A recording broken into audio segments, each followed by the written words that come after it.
Урматтуу улуу кыргыз элим, ардактуу ыйык ата журтум, мен Бакеев Аскарбек, Сары Өзөнчү коомунун төрагасы, Сары Өзөнчү коомунун мүчөсү менен биргелешип, бүгүн кыргыз элиме кайрылуу жасап жатабыз.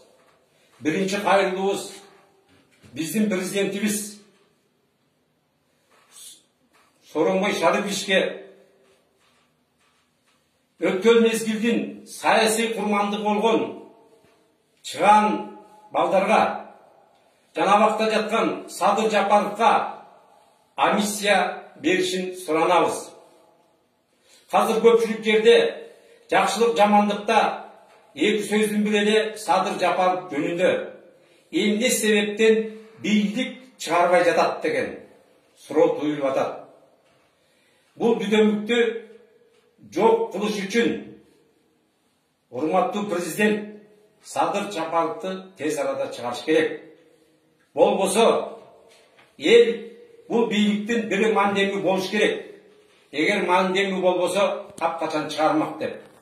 Мына ошол сөзгө кепке чекит коймоксуз. Экинчи,